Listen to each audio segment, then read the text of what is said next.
اهدنا الصراط المستقیم۔ ہمیں سیدھی اور سچی راہ دکھا۔ تفسیر۔ اہدنا الصراط المستقیم، ہمیں سیدھے راستے پر چلا۔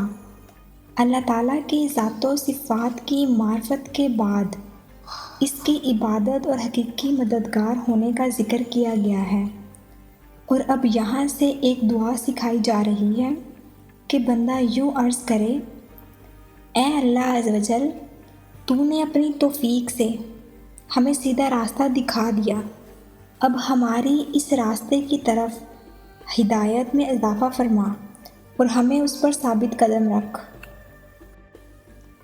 صراط مستقیم کا معنی۔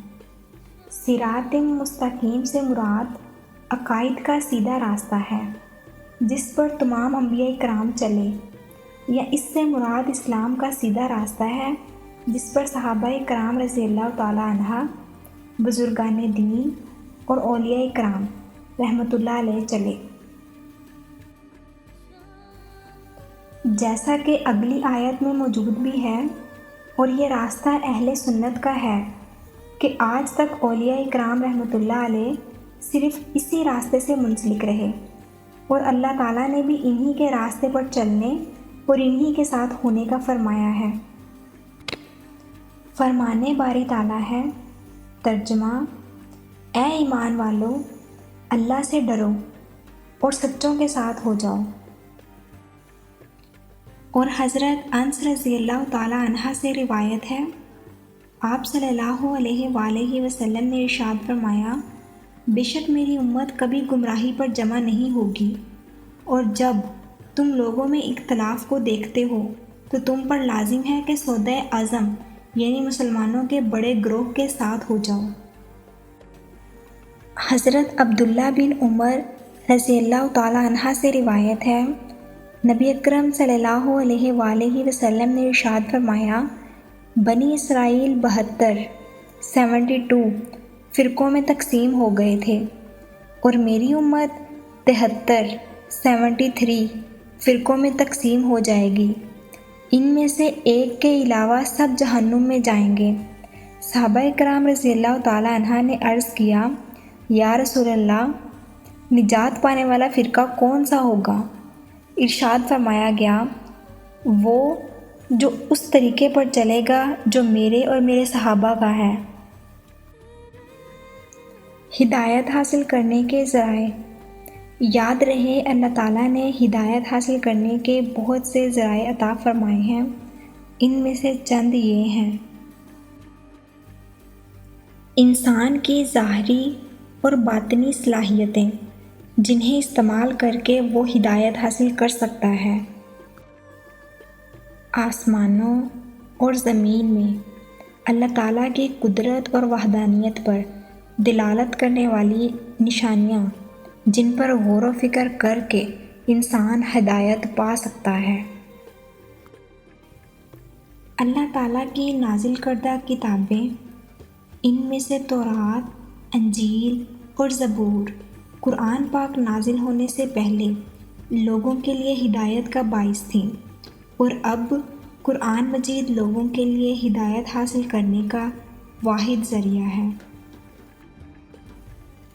اللہ تعالیٰ کے بھیجے ہوئے خاص بندے، انبیاء کرام اور رسول اپنی اپنی قوم کے لیے ہدایت حاصل کرنے کا ذریعہ تھے، اور ہمارے نبی صلی اللہ علیہ وآلہ وسلم قیامت تک آنے والے تمام لوگوں کے لیے ہدایت کا ذریعہ ہیں۔ آیت اہدنا الصراط المستقیم سے معلوم ہونے والے احکام۔ اس آیت سے 3 باتیں معلوم ہوتی ہیں۔ 1، ہر مسلمان کو اللہ تعالیٰ سے سیدھے راستے پر ثابت قدمی کی دعا مانگنی چاہیے، کیونکہ سیدھا راستہ منزل مقصود تک پہنچا دیتا ہے اور ٹیڑھا راستہ مقصد تک نہیں پہنچاتا۔ اللہ تعالیٰ ارشاد فرماتے ہیں کہ عقل والے اس طرح سے دعا مانگتے ہیں۔ ترجمہ: اے ہمارے رب، تو نے ہمیں ہدایت عطا فرمائی، اس کے بعد ہمارے دلوں کو ٹیڑھا نہ کر اور ہمیں اپنے پاس سے رحمت عطا فرما، بے شک تو بڑا عطا فرمانے والا ہے۔ حضرت انس بن مالک رضی اللہ تعالیٰ عنہ فرماتے ہیں، حضور پر نور صلی اللہ علیہ وآلہ وسلم کثرت سے یہ دعا فرمایا کرتے تھے۔ ترجمہ: اے دلوں کو پھیرنے والے، میرے دل کو اپنے دین پر ثابت قدم رکھ۔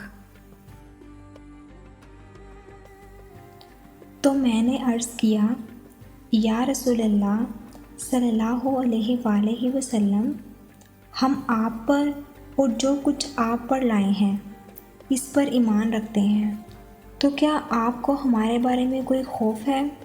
حضور صلی اللہ علیہ وآلہ وسلم نے ارشاد فرمایا، ہاں بے شک دل اللہ تعالیٰ کی شان کے لائق اس کی انگلیوں میں سے 2 انگلیوں کے درمیان ہے، وہ جسے چاہتا ہے انہیں پھیر دیتا ہے۔